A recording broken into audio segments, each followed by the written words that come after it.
Yo, what's going on, guys? Today I'm going to be going over the NBA slate on DraftKings for Friday, May the 17th. We got Game 2 of Toronto and Milwaukee. We got a Showdown slate for Friday. Another big Showdown slate when it comes to prizes. I think they're running huge tournaments again. So we're going to take a look at the player pool for the slate. We'll work our way down, talk about the top options, the mid-tier plays, the cheap guys that I like. I'll try and hit on everybody that I think is playable. Just before we do get started, guys, I would appreciate it if you would drop a like on the video. And if you are new to the channel, make sure you click that subscribe button down below so that way you won't miss out on any of my new videos. So starting off at the top, Giannis, the most expensive option, $11,800. If you want to play him in your utility spot, if you want to use Giannis as a captain today, he's $17,700. And obviously Giannis is probably the top captain option if you can fit him in. In Game 1, he was very good, 60 DraftKings points in 37 minutes, 24, 14, and 6 with 3 blocks and 2 steals.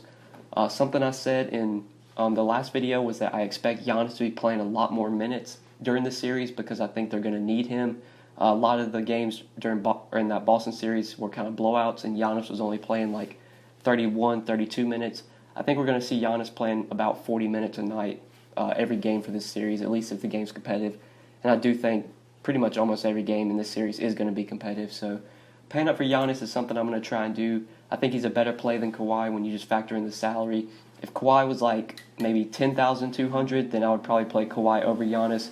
But with Giannis being 11.8, Kawhi being 11.2, I just think Giannis is the better play. So I do like trying to pay up for him. And obviously paying up for Giannis means you're going to need to find some value. We'll talk about some of the cheaper guys that I like. We'll start off with Marc Gasol. I think Marc Gasol as a value, $5,800 makes a lot of sense here. His price actually dropped after having a pretty decent game in Game 1. He played 40 minutes and had 33 DraftKings points. It was very good to see Gasol playing 40 minutes. I think Serge Ibaka only played like 17 minutes. That's probably going to be something that we see continue. So I think we can expect Gasol to continue to play big minutes. And if he's going to be playing these minutes, can easily give you 30-plus DraftKings points again. And at $5,800, where we want to pay up for Giannis, on a slate where we want to pay up for Giannis, I think going to a cheap guy like Marc Gasol at $5,800 makes a lot of sense. Brook Lopez, definitely a guy that I want to talk about. He's someone I expect is going to be pretty popular. I was all over him Game 1. He had 57 DraftKings points in 35 minutes. He was just great in that game. And his price was so cheap as well at $4,200. DraftKings quick to adjust his price though. He's now up to $6,600. Which is a totally different scenario here. I think Brook Lopez, if he is going to be popular, might be a guy that you can get away from here because there's just guys that have just as much upside as Lopez. I would not expect Lopez to go for 57 DraftKings points again. Like you could get Gasol for 800 less who could easily outscore Lopez. Even Malcolm Brogdon coming off the bench could possibly outscore Lopez. So if Lopez is going to be incredibly popular, which I imagine he will be since he had such a good game in Game 1, he's a guy that I would try and get away from at $6,600 with his price tag rising. Like Eric Bledsoe is a guy you could look to over Brook Lopez. Doesn't have as much upside, at least as of late. Bledsoe hasn't really shown a ton of upside. Just 20 DraftKings points in Game 1. 30 minutes though, which I guess is something we like to see. He finally got to 30 minutes. Bledsoe's not going to be a high usage player in the playoffs. We're going to see Giannis soak up a lot of the usage. I don't think we're going to see Bledsoe like having these crazy big games. Like his best game against Boston was 35 DK points. I think if you get 30 DK points out of Bledsoe, which is possible, he could be someone you look to at $6,200 if you're trying to pivot off of Brook Lopez. But Bledsoe, not my favorite play. I think I'd rather play Marc Gasol over him for $400 less. Nikola Mirotic is a guy that I actually like as a value play again. He's still very cheap at $4,800. He is expected to continue to start. Even though Brogdon, I guess, is healthy now, Brogdon's still going to be coming off the bench. So Mirotic is going to continue to start. He did see his minutes come down a bit in Game 1, only saw 25 minutes, had 22 DraftKings points though. I think Mirotic is probably going to play about the same amount of minutes every night, and I imagine eventually Malcolm Brogdon is going to move back into the starting lineup. But for now, with Mirotic starting at $4,800 on a slate where we need some value, I think he does make sense as a cheap play. So I really like going to Giannis, Gasol, and Mirotic. Obviously, like to pay up for Giannis and then to find cheap plays to build around Giannis. I think Gasol and Mirotic make some sense. I think George Hill is someone that you can continue to look to. In Game 1, he did see 27 minutes and had 17 DraftKings points. It was not very productive, but the minutes were there. Anytime you're looking for value on a showdown slate, you just want guys that are going to be playing minutes, that are going to be playing enough minutes to pay off their price tag. And as long as Hill is playing 26, 27 minutes at 3,400, he is in play for me as a value if you want to punt. So definitely could look to him if you're maybe trying to go double stud and pay up for Giannis and Kawhi. But these are the three plays that I really like today. Let's look at some different roster constructions now, talk about some ways we can build a lineup. So if we want to play Giannis as our captain today, that's going to really thin us out on salary, so we're going to need those cheap values. We're going to need Gasol in there. We're going to need Mirotic in there. If we put those three guys in, that leaves us about 7,200 remaining per player, which can easily be worked around. I think you could go to a guy like Kyle Lowry at 7,800. Lowry did have a very good game one. I imagine he's going to get some traction here since he had such a good game.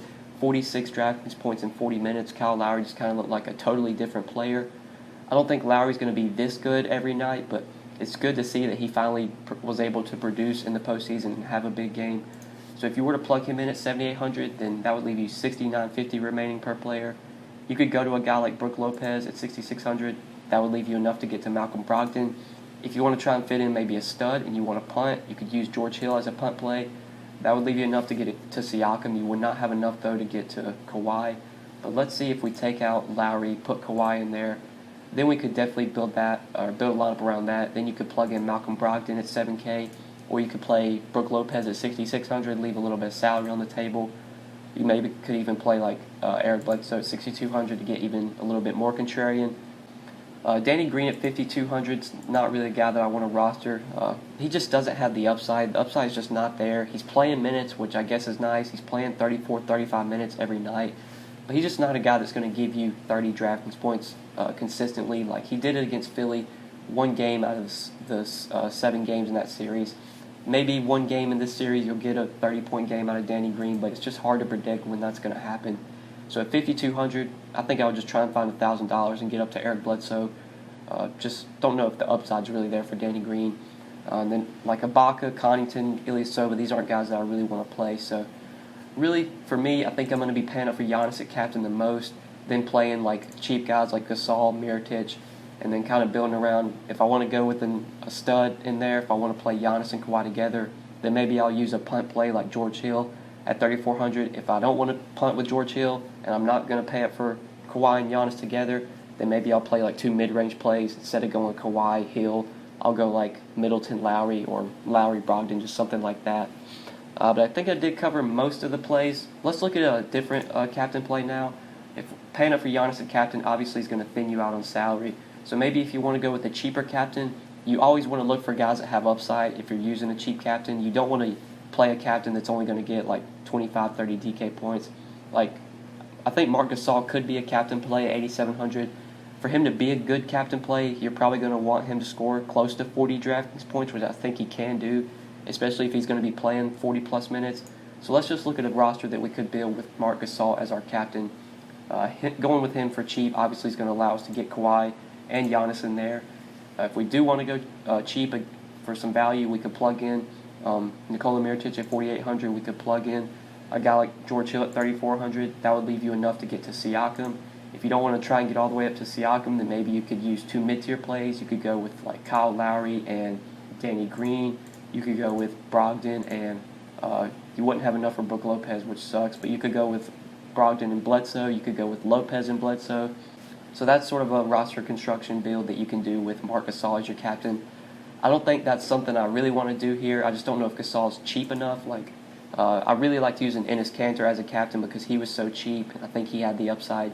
Gasol has 35, 40-point upside, but I don't know if you're going to get it on a consistent basis. And with how consistent Giannis is, with how reliable he is to get you 60-plus DraftKings points on a nightly basis, I think you just want to try and find the salary to pay up for Giannis or Kawhi as your captain, and then just kind of build around them. So that's the way I'm going to be attacking this Showdown slate, guys. Hopefully you did get some good information, good analysis out of this video. I really do appreciate you watching the video.